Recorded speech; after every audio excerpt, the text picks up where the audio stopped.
حسن علی نے یہ بات کی ہے کہ یہاں پر ہمیں اس چیز کا سامنا ہے کہ اس بات سے ڈر رہے ہیں کہ جب وہ اپنی حکمت عملی ایک دوسرے سے ایکسچینج کرتے ہیں نا تو وہ اردو زبان میں کرتے ہیں۔ آسٹریلیا ٹیم میں ایک کھلاڑی ایسا ہے جسے اردو آتی ہے، اپنے کھلاڑیوں کو بتا دیتا ہے کہ یہ سارا کچھ کرنے والے ہیں، آپ اس کا کوئی حل نکال لیں۔ گوجرانوالے اسٹیڈیم میں ایک میچ ہو رہا تھا، ون ڈے میچ تھا پاکستان اور نیوزی لینڈ کا، اور وہ میچ روک دیا گیا سورج کی وجہ سے۔ اب سلمان بٹ کی جو تعیناتی تھی پہلے نمبر پر تو یہ ہونی نہیں چاہیے تھی کیونکہ وہ پہلے ہی کنٹروورشل ہیں۔ پاکستان نے محمد حفیظ کو ڈائریکٹر لگا دیا، اور ڈائریکٹر کا عہدہ جو ہے نا وہ یوں سمجھ لیں کہ ہیڈ کوچ کی ایک نئی فارم ہے۔ بسم اللہ الرحمن الرحیم، السلام علیکم، آپ دیکھ رہے ہیں 92 سپورٹس۔ میں ہوں آپ کی ہوسٹ خدیجہ، اور میرے ساتھ موجود ہے ایک کرکٹ سپورٹس اینالسٹ جو کہ کرکٹ کی بہت اچھی نالج رکھتے ہیں، جو ہمارے لیے روز بہت اچھی اچھی خبریں اور کہانیاں لے کے آتے ہیں، عبدالستار ہاشمی صاحب۔ کیسے ہیں آپ؟ جی اللہ کا شکر ہے، بہت اللہ کا شکر ہے۔ سر آج بتا دیں آپ کون سی کہانی، کون سی خبر، کون سی بڑی بڑی سٹوریز لے کے آئے ہیں؟ ختیجہ خبریں تو روز ہی ظاہر ہے، روز نئی خبریں آتی ہیں، اور میری کوشش ہوتی ہے کہ میں اپنے ناظرین کو نئی نئی کہانیاں سناؤں، اور ایسی کہانیاں جو دلچسپ بھی ہوں، جس میں معلومات بھی ہوں، اور جس میں تجسس بھی ہو، اور جس سے کوئی چیز نتیجہ بھی اخذ کیا جا سکے۔ تو آج میرے پاس جو ہے نا وہ ایک خبر ہے اور ایک سٹوری ہے۔ سٹوری ذرا تھوڑی لمبی ہے، اس لیے میں نے آج دو کہانیوں کے بجائے ایک ہی کہانی رکھی ہے۔ خبر یہ ہے کہ پاکستان کی جو ٹیم ہے وہ آسٹریلیا کے دورے پر ہے، اور 14 دسمبر کو ان کا پہلا ٹیسٹ جو ہے وہ شروع ہونے والا ہے پرتھ میں۔ تو اس ٹیم کو آسٹریلیا میں جو سب سے بڑی پریشانی کا سامنا ہے نا وہ بڑی عجیب سی بات ہے۔ وہ یہ عجیب بات یہ ہے کہ پاکستانی کھلاڑی جو ہیں وہ ٹیسٹ میچ میں اس بات سے ڈر رہے ہیں کہ جب وہ اپنی حکمت عملی ایک دوسرے سے ایکسچینج کرتے ہیں نا تو وہ اردو زبان میں کرتے ہیں، ظاہر اردو زبان ہی ہے ان کی، تو وہ اردو میں بات کرتے ہیں نا تو، لیکن آسٹریلیا ٹیم میں ایک کھلاڑی ایسا ہے جسے اردو آتی ہے، اور وہ اس اردو کی انگلش ٹرانسلیٹ یا جو ان کی مقامی زبان ہے اس میں کر کے اپنے کھلاڑیوں کو بتا دیتا ہے کہ یہ سارا کچھ کرنے والے ہیں، آپ اس کا کوئی حل نکال لیں۔ تو یہ ایک ایسا مسئلہ پیدا ہو گیا ہے کہ جس کا حل نظر نہیں آ رہا۔ حسن علی نے یہ بات کی ہے کہ یہاں پر ہمیں اس چیز کا سامنا ہے کہ جو خواجہ عثمان ہیں، عثمان خواجہ جو ان کے بہت اچھے پلیئر ہیں، اور انہوں نے جب وہ پاکستان ٹیم آئی تھی آسٹریلیا تو کراچی میں 160 اور 44 ناٹ آؤٹ کی اننگز کھیلی تھی، اور بڑے وہ کمال کے بلے باز ہیں۔ پاکستان سے ان کا تعلق ہے، اسلام آباد سے، اور وہ چھوٹی عمر میں چلے گئے تھے، لیکن وہ بڑی روانی سے اردو بولتے ہیں۔ انہوں نے وہ جو ہمارے سعید بھائی جو تھے، سعید اجمل، انہوں نے ان کا انٹرویو لیا تھا اردو میں، اور اس میں ان کی اردو بڑی شائستہ اور بڑی زبردست تھی۔ تو وہ یہ ایک مسئلہ آ گیا۔ اس کے علاوہ آپ دیکھیں کہ آسٹریلین پلیئرز جو ہے نا وہ IPL کھیلتے ہیں، تو IPL میں ہندی بولی جاتی ہے، تو وہ ہندی کے بہت سارے ورڈ سے فیملیئر ہیں، تو وہ ہندی چونکہ اردو کے نزدیک ترین ہے، تو پاکستان ٹیم کو جو یہ خبر پریشان کن ہے ان کے لیے کہ اب ہم کیا کریں گے، کہ ہم نے تو آپس میں جو بات کرنی ہوتی ہے وہ ہمارا سیکرٹ ہوتا ہے، لیکن آسٹریلین پلیئرز بہت زیادہ جو ہے سیکرٹ کے بہت سارے ورڈز کو جانتے ہیں۔ تو دیکھتے ہیں اس کا کیا حل نکالتے ہیں وہ۔ اگر وہ پنجابی بھی بولتے ہیں تو پنجابی بھی تو اردو کے نزدیک ترین ہے، سمجھ آئی جائے گی ان کو بھی۔ ستار صاحب آج نا ہم ایک سیگمنٹ شامل کر رہے ہیں اپنے اس شو میں کہ کرکٹ کی دنیا میں آج کے دن میں کیا ہوا تھا، اور جی اس پہ ہم روز بات کیا کریں گے۔ جی انشاءاللہ ختیجہ نے یہ نیا حکم جاری کیا ہے کہ آج کے دن کرکٹ کی دنیا میں کیا ہوا تھا۔ تو ویسے تو کرکٹ کی دنیا میں روز ہی کچھ نہ کچھ ہوتا رہتا ہے، لیکن آج کے دن میں اگر آپ کو بتاؤں نا تو آج کے دن ہی 4 دسمبر 2009 کو ممبئی ٹیسٹ میں سری لنکا کے خلاف ہندوستان کے وریندر سہواگ نے ٹرپل سینچری بنائی تھی۔ اچھا، بلکہ آج کے دن ٹرپل سینچری نہیں بنائی تھی، لیکن آج کے دن ٹرپل سینچری کی بنیاد رکھ دی تھی۔ انہوں نے 293 رنز بنائے تھے آج 254 رنز گیندوں پر، اور پھر ان کا چوتھے روز جو ہے نا یعنی کہ کل کے دن میں وہ چلا گیا تھا، لیکن وہ بنیاد یہی تھی، آپ کہہ سکتے ہیں کہ آج کے دن انہوں نے 300 کی بنیاد رکھی تھی۔ یہ ایک بڑا ہسٹورک مومنٹ ہے، اور یہ سہواگ جو ہے نا یہ واحد بلے باز ہیں جن کی 3 ٹرپل سینچریاں ہیں۔ اور اس کے علاوہ 2021 میں آج کے دن ہی نیوزی لینڈ کے اعجاز پٹیل نے 10 وکٹیں لی تھیں ممبئی ٹیسٹ میں، یہ بھی ممبئی ٹیسٹ ہی تھا، اور یہ اعجاز پٹیل کو یہ اعزاز جاتا ہے کہ جم لیکر دنیا کے بہت بڑے بولر تھے، اور اس کے علاوہ انیل کومبلے جو ہندوستان کے تھے انہوں نے پاکستان کے خلاف 10 وکٹیں لی تھیں۔ تو ان دونوں کے بعد تیسرے نمبر پر جو اعجاز پٹیل آئے جنہوں نے آج کے دن ممبئی میں 10 وکٹیں لے کر ریکارڈ بنایا تھا۔ اچھا، ایک اور بڑی مزے کی خبر ہے، اور یہ بڑی مزے کی خبر نہیں، بڑی مزے کی بات ہے جو آج کے دن ہوئی تھی 1996 میں۔ 1996 میں گوجرانوالے اسٹیڈیم میں ایک میچ ہو رہا تھا، ون ڈے میچ تھا پاکستان اور نیوزی لینڈ کا، اور وہ میچ روک دیا گیا سورج کی وجہ سے۔ سورج کی وجہ سے؟ اب آپ حیران ہوں گے کہ سورج کی وجہ سے میچ کیسے روک سکتے ہیں. تو اس دن سورج بہت چمک رہا تھا اور اس سورج کی جو روشنی ہے وہ کھلاڑیوں کے آنکھوں میں جاتی تھی، تو اس لیے انہوں نے میچ روک دیا اور بعد میں یہ میچ 46 اوورز پر محیط کر دیا گیا، یعنی کہ 4 اوور کم کر دیے گئے اور پاکستان نے یہ میچ جو ہے وہ 11 رن سے جیت لیا تھا. اس میں وسیم اکرم نے اور ثقلین مشتاق نے 5 وکٹیں لی تھیں. وسیم اکرم نے 52 رنز دے کر 5 وکٹیں لی اور ثقلین نے جو ہے وہ 44 رنز کا دے کر 5 وکٹیں لی تھیں. تو یہ آج کے دن کی 3 ٹاپ سٹوریز ہیں جو میں نے آپ کو بتائیں. تو یہ بڑا اچھا سیگمنٹ آپ نے اس میں کیا ہے. تو اب ہم آپ کو روز بتایا کریں گے کہ آج کے دن کیا ہوا. جی اب ہم آتے ہیں کہانی کی طرف. اچھا کہانی یہ بڑی مزیدار ہے. کہانی یہ اس طرح سے ہے کہ آپ یہ دیکھیں ایک لفظ ہوتا ہے ختیجہ جگ ہنسائی. جی کیا ہوتا ہے؟ یہ مجھے نہیں پتا. آپ نے جی کہہ دیا. جگ ہنسائی یہ ہوتا ہے کہ جب آپ کی بات پر دنیا ہنسے. اچھا مطلب ہم یہاں بات کر رہے ہیں نا تو ہم کوئی ایسی غلطی کر دیں کوئی ایسا لطیفہ سنا دیں کوئی ایسی بات کر دیں کہ ساری دنیا جو وہ ہنسے، اس کو جگ ہنسائی کہتے ہیں. لیکن یہ نا تھوڑا طنز میں آتا ہے کہ آپ کی بے وقوفیوں پر جب لوگ ہنستے ہیں تو اس کو جگ ہنسائی کہتے ہیں.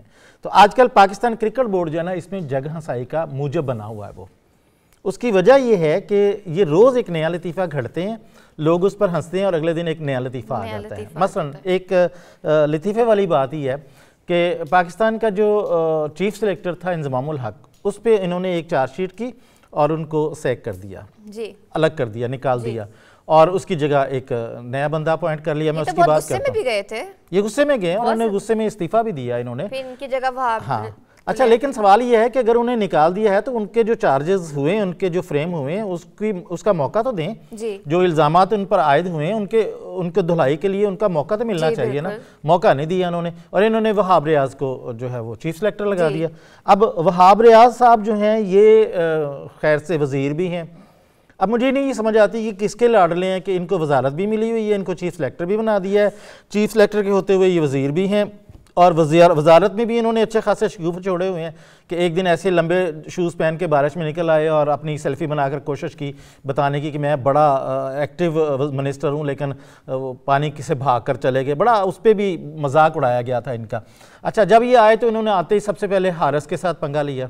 حارث رؤف ٹیسٹ بالر نہیں ہے، ٹیسٹ ٹیم کا ہے ہی نہیں وہ بندہ، وہ سٹف ہی نہیں ہے. تو انہوں نے اسے فورس کیا، نہیں تم ہمارے ٹیسٹ کھیلو، ہم آپ کی مرضی کا دیتے ہیں، آپ کو فیور دیتے ہیں، آپ کو یہ کرتے ہیں، آپ کو ورتے ہیں. بھئی ایک بندہ ٹیسٹ میچ کھیلنے کا کھلاڑی ہی نہیں ہے اور آپ اسے زبردستی کھلانا جا رہے ہیں. اچھا یہ ابھی بات ختم نہیں ہوئی تو آپ یہ دیکھیں کہ انہوں نے ایک اور نیا جو ہے وہ پنگا لے لیا. وہ یہ تھا کہ آپ کا جو احمد شہزاد ہے اس کے ساتھ ایک صحافی نے ان سے پوچھ لیا کہ بھی آنے والی جو سیریز ہیں اس میں آپ احمد شہزاد کو کنسیڈر کریں گے. اچھا بندہ یہ چلاک ہے وہاب ریاض، اس نے فوری طور پر اس کو جواب دیا، بلکہ یہ تیاری کر کے آیا ہوا تھا، اسے پتا تھا کہ مجھے صحافیوں نے یہی سوال پوچھنا ہے. اس کی وجہ یہ تھی کہ احمد شہزاد اور یہ وہاب 2016 میں ایک میچ میں لڑ پڑے تھے. احمد شہزاد نے ان کو چھکا مارا، اگلی گیند پر انہوں نے بولڈ کر دیا، دونوں کی تلخ کلامی ہوئی، اس نے بلہ اٹھا لیا، اس نے مکہ اٹھا لیا اور بیچ میں لوگوں نے پڑھ کے ان کو علیحدہ علیحدہ کیا. لیکن 7 سال پرانی جو وہ ایک خلش تھی، ایک جو دشمنی تھی یا ایک جو تلخ کلامی ہوئی تھی وہ آج تک برقرار ہے. اور یہی وجہ کہ انہوں نے اس صحافی سے کہا کہ آپ بتائیں جی انہوں نے پچھلے 3 سالوں میں کتنے میچ کھیلے ہیں، 18 میچ کھیلے ہیں، اتنے رنز بنائے ہیں اور وہ PSL بھی نہیں کھیلے. اور ہاں میں یہ مانتا ہوں کہ ابھی جو چل رہا سیزن اس میں انہوں نے 4 مسلسل 50 کی ہیں اور وہ فارم میں، اگر وہ اچھا کھیلیں گے تو میں ان کو کھلا لوں گا. بھئی آپ مجھے یہ بتائیں وہاب ریاض صاحب، آپ کی میں کارکردگی نکال کے وہ دے دوں جو آپ کو آسٹریلیا میں پھنٹی لگی تھی، شان میسٹر نے لگائی تھی، تو اور اس کے بعد میں آپ کو ٹیم میں نہ رکھوں تو آپ کے دل پہ کیا بیتے گی؟ 3 سال پہلے کی آپ نکال رہے ہیں اس کی کارکردگی جو موجودہ چل رہی ہے، جس میں اس میں انہوں نے محنت کی ہے اور وہ مسلسل ٹاپ سکورر بھی ہیں اور اس کے لیے آپ کی یہ رائے ہے. تو اگر پرسنل گرجز ہے نا تو ایک چیف سلیکٹر کو پرسنل گرج تو نہیں رکھنا چاہیے. اچھا خود آپ ان کا دیکھ لیں کہ انہوں نے 37 ٹیسٹ میچ کھیلے ہیں جس میں سے 83 وکٹیں ہیں ان کی. ون ڈے میچز ان کے 91 ہیں جس میں 120 وکٹیں، یہ تھوڑا معقول ہیں. لیکن T20 کے 36 میچز میں صرف 34 وکٹیں ہیں. تو آپ اندازہ لگا لیں کہ یہ کوئی بہت بڑے پہلوان نہیں تھے کرکٹ کے. ایسے ہی مطلب ایسے ہی آپ سمجھ لیں کہ ایک اوسط درجے کے کھلاڑی تھے، آپ نے ان کو چیف سلیکٹر بنا دیا. اچھا اب یہ چیف سلیکٹر کی جو یہ بات ہے یہ یہی نہیں رکی. اب ان کی تیسری غلطی دیکھیں. انہوں نے کیا کیا کہ ایک تو ان کی سلیکشن کمیٹی ہے، خود اس کے چیئرمین ہیں یا چیف سلیکٹر ہیں، اور ایک ان کی کمیٹی ہے. انہوں نے 3 کنسلٹنٹ جو ہیں وہ اپوائنٹ کر لیے. یہ خبر سب کو ہی پتہ ہے، 3 کنسلٹنٹ جو اپوائنٹ کیے ہیں ان میں ایک اکمل تھے، کامران اکمل ہیں، اور دوسرے راون جم ہیں، اور تیسرے جو ہیں وہ سلمان بٹ تھے. اب سلمان بٹ کی جو تعیناتی تھی پہلے نمبر پر تو یہ ہونی نہیں چاہیے تھی، کیونکہ وہ پہلے ہی کنٹروورشل ہیں، پہلے ہی وہ متنازع ہیں، ان کے اوپر ایک ایسا الزام ہے جس کو وہ دھو ہی نہیں پا رہے، حالانکہ ہم نے بھی اس کی بات کی تھی سب سے پہلے، بلکہ ہم نے ہی یہ کہا تھا کہ جواریوں کو آپ نے سلیکشن ٹیم میں رکھ لیا۔ لیکن ایک ہمارے جو کمنٹس آتے ہیں اس میں ایک کمنٹ بڑا اچھا آیا، اس نے کہا کہ جناب میری بات سنیں، آپ نے یہ کہہ تو دیا کہ آپ نے انہیں رکھ لیا ہے، اسلام بھی اس بات کی اجازت دیتا ہے کہ اگر کسی بندے نے کوئی غلطی کی ہے اور وہ اسے تائب ہو جاتا ہے، اسے توبہ کر لیتا ہے، اور اگر اس کے بعد آپ اس غلطی پر اس کو لتاڑتے ہیں تو آپ گنہگار ہیں۔ آپ گنہگار ہیں، بالکل ٹھیک صحیح کہہ رہے ہیں۔ اچھا، اب جو سلمان ہے اس سے غلطی ہوئی، اس نے سزا بھگتی، اس نے انگلینڈ میں جیل بھگتی، اس نے پاکستان میں بھی سزا بھگتی، 2010 کی بات ہے، 13 سال ہو گئے ہیں وہ بندہ رگڑے کھا رہا ہے اور آج بھی اس کو معافی نہیں ملی۔ چلو ہم کہتے ہیں کہ نہ دیں معافی، پھر آپ نے اس کو اپوائنٹ کیوں کیا؟ اور اگر آپ نے اپوائنٹ کر لیا تو پھر آپ اس کو سیک کر رہے ہیں صرف سوشل میڈیا کے دباؤ پر، کہ سوشل میڈیا میں آپ کے خلاف بہت ساری ایک موومنٹ چلی تو آپ نے فوراً اوور نائٹ جو ہے وہ یہ بدل دیا، فیصلہ ہی بدل دیا، اور یہ ایک طرح سے میرے خیال میں توہین بھی ہے۔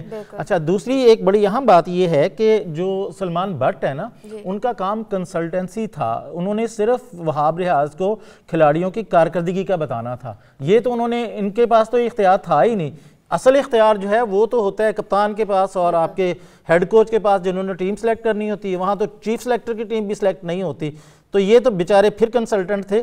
تو اگر یہ آئے تھے، ان کا ایک فائدہ یہ ہونا تھا کہ پاکستان کے جو برین ہے نا، کرکٹ برین، ان میں سے ایک نام سلمان بٹ کا ہے، جو کرکٹ کو سمجھتے ہیں اور ماڈرن کرکٹ کو سمجھتے ہیں، اور کرکٹ کے بارے میں ان کی جو نالج ہے وہ بڑی زبردست ہے اور ان کا ایکسپیرینس بڑا زبردست ہے۔ تو اس بنیاد پر آپ نے ایک بندے کو نامینیٹ کر کے پھر اس کو آپ نے سیک کر دیا، پھر آپ نے اس کو ذلیل کیا، تو یہ آپ کے جو عہدہ ہے اس کے شایان شان نہیں ہے، آپ کو جو ہے وہ ایسا نہیں کرنا چاہیے تھا، ایسا ہونا بھی نہیں چاہیے تھا۔ تو یہ وہاب ریاض، جب آپ ایسے لوگوں کو عہدے دیں گے تو پھر اس طرح کے لطیفے تو ہوں گے، اور اگر اس طرح کے لطیفے ہوں گے تو جگ ہنسائی تو ہوگی، پھر دنیا کے دوسرے لوگ بھی، آپ انڈین چینلز کو اٹھا کر دیکھ لیں، وہاں کے ویلاگرز جو ہیں وہ اتنا مذاق اڑا رہے ہیں کہ ہمیں بات کرنے کے یعنی موقع ہی نہیں ہے ہمارے پاس کہ ہم ان کو کیا جواب دیں۔ کہ ایک اور لطیفہ سن لیں کہ یہ بڑا لطیفہ ہے کہ پاکستان نے محمد حفیظ کو ڈائریکٹر لگا دیا پی سی بی میں، اور ڈائریکٹر کا عہدہ جو ہے نا وہ یوں سمجھ لیں کہ ہیڈ کوچ کی ایک نئی فارم ہے، اس کو نئے لفظوں میں، نئے اشاروں میں آپ اس کو ہیڈ کوچ کہہ لیں۔ اب ہیڈ کوچ نے کیا کیا کہ پہلے وہ کرکٹ کمیٹی میں تھے، وہاں انہوں نے ریزائن کر دیا پاکستان ٹیم کی سلیکشن کے اگینسٹ جو انڈیا میں میچ کھیلنے گئی تھی، تو اس ریزائن کے بعد اس کا ایوارڈ انہوں نے یہ دیا کہ اسے ڈائریکٹر جنرل لگا دیا۔ اب میں آپ کو حیران کر دوں، ڈائریکٹر جنرل کے طور پر محمد حفیظ نے کرکٹ بورڈ سے کتنی تنخواہ مانگی ہے؟ کتنی؟ آپ اندازہ کریں کتنی مانگی؟ نہیں، آپ بتا دیں۔ انہوں نے 1 کروڑ روپیہ مہینے کا ڈیمانڈ کیا، 1 کروڑ، اور ان کا جو سودا ہے وہ 60 لاکھ پر ختم ہوا، کہ اس وقت جو محمد حفیظ ہیں وہ 60 لاکھ روپے مہینے پر بطور ڈائریکٹر کام کر رہے ہیں۔ لیکن ابھی یہ بات ختم نہیں ہوئی، یہ معاہدہ 14 جنوری کو طے پانا ہے، اور 14 جنوری تک محمد حفیظ نے کرکٹ بورڈ سے یہ کہا ہے کہ آپ مجھے $500 روزانہ کا دیں۔ اس پہ بھی سودے بازی ہوئی تو انہیں اب $300 روزانہ کی ملتے ہیں، اور $300 کی جو رقم ہے وہ 85,500 روپیہ روز کا بنتی ہے۔ اور یہ ڈائریکٹر جنرل ہیڈ کوچ، اور جو ہمارے پہلے ہیڈ کوچ تھے نا مکی آرتھر، ان کی 16 لاکھ روپے مہینے کی سیلری تھی، اور یہ 60 لاکھ سیلری لے رہے ہیں، اور ڈیلی الاؤنسز میں الگ لے رہے ہیں، ٹریولنگ الاؤنس الگ ہے، اور بے تحاشا دیگر سہولیات الگ ہیں، بیگم ساتھ گئی ہوئی ہے، وہ سارے خرچے نکال کے نیٹ پیمنٹ کے طور پر یہ 60 لاکھ روپے مہینے کا لیں گے۔ یہ کرکٹ کا ایک مذاق نہیں تو اور کیا ہے، اسے پنجابی میں کہتے ہیں رج کھانے کی مستیاں۔ تو یہاں کرکٹ بورڈ کے ساتھ ایک عجیب ہی مذاق ہو رہا ہے، مجھے سمجھ نہیں آ رہی کہ یہ ایسا ہو کیوں رہا۔ اچھا، اس کا جو جواب ہے، بات لمبی ہو رہی ہے، میں اپنی بات کو ختم کر رہا ہوں، وہ یہ ہے کہ جناب یہ ذکا اشرف صاحب کس مرض کی دوا ہیں؟ ذکا اشرف صاحب نے یہ سارے جو بھانڈ ہیں اکٹھے کر لیے ہیں وہاں پر، اور سارے ایسے 2 نمبری بندے اکٹھے کر کے تو کرکٹ بورڈ کے پیسے ایسے بانٹ رہے ہیں جیسے وہ اپنی شوگر مل سے دے رہے ہوں۔ اور یہاں پر میں آخر میں گزارش کروں گا ان سیاسی افراد کو، سیاسی لوگوں کو، سیاسی جماعت کو جنہوں نے ذکا اشرف کی اپوائنٹمنٹ پر بڑا پرزور مطالبہ کیا تھا اور بڑی زبردست طریقے سے اس کو اپوائنٹ کروایا تھا، آج لوگ اس سیاسی جماعت سے بھی یہ سوال پوچھنا چاہتے ہیں کہ اس بندے کو آپ نے اپوائنٹ کرا کے جو پاکستان کو پیسے ملے ہیں ورلڈ کپ سے $55 ملین وہ اس طرح سے ضائع کرانے ہیں؟ تو یہ آپ دیکھیں ہسٹری میں یا پاکستان کے ساتھ جو کرکٹ کا مذاق جاری ہے اس میں ہم ہی نہیں ہنس رہے، ساری دنیا ہنس رہی ہے، اس لیے میں نے سے کہا کہ یہ جگ ہنسائی ہے۔ تو یہ میری 2 سٹوریاں ہیں آج کی، آپ اس پہ بتائیے کہ کیا لگا، کیسا لگا آپ کو؟ جی ستار صاحب نے آج ہمیں 2 سٹوری سنائی، خبریں سنائی، اس پہ ہمیں آپ کا فیڈ بیک کی بھرپور انتظار میں رہیں گے، اور ہم نے ایک سیگمنٹ بھی شامل کیا۔ اب ہم چاہتے ہیں آپ سے اجازت، اللہ حافظ۔